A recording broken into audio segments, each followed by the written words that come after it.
Hey guys, welcome back to my channel. ꯃꯌꯥꯝ ꯉꯁꯤꯒꯤ ꯚꯤꯗꯤꯑꯣꯁꯤꯗꯤ ꯑꯩꯈꯣꯏꯅ ꯂꯋꯥꯠ ꯂꯥꯏꯔꯦꯝꯕꯤ ꯍꯔꯥꯎꯕ ꯌꯦꯡꯕ ꯆꯠꯂꯨꯕꯒꯤ ꯑꯣꯏꯗꯣꯏꯅꯤ꯫ ꯁꯤꯗꯤ ꯑꯩꯈꯣꯏ ꯌꯧꯔꯦ, ꯁꯤꯅ ꯑꯩꯒꯤ ꯃꯃꯥꯅꯤ꯫ ꯑꯩꯈꯣꯏ ꯌꯧꯀꯥꯟꯗ ꯂꯥꯏ ꯍꯔꯥꯎꯕꯗꯣ ꯍꯧꯒꯠꯂꯝꯃꯦ, ꯃꯣꯏ ꯂꯣꯏꯔꯝꯃꯦ꯫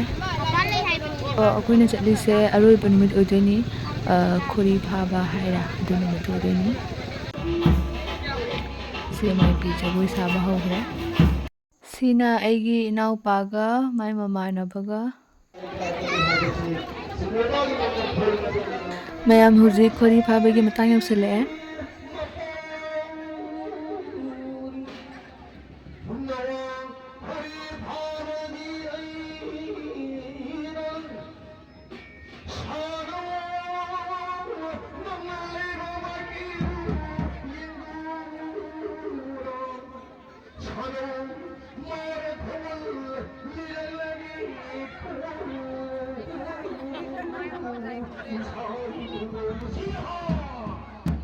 ꯃꯥꯏꯕꯤ ꯆꯪꯁꯤꯜꯂꯛꯄꯁꯤꯗ ꯃꯌꯥꯝ ꯂꯣꯏ ꯀꯤꯅ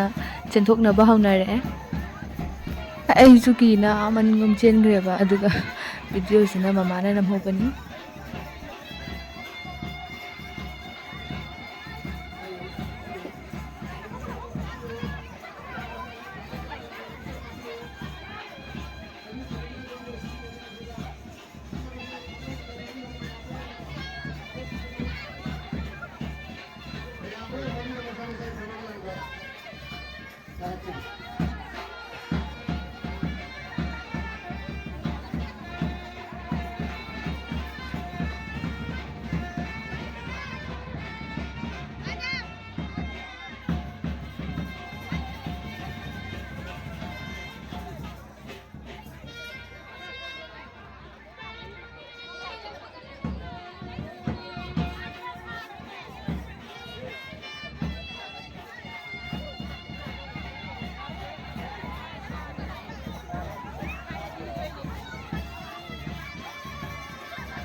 ꯀꯨꯃꯥꯔꯤ ꯑꯉꯥꯡ ꯑꯃ ꯐꯥꯈ꯭ꯔꯦ꯫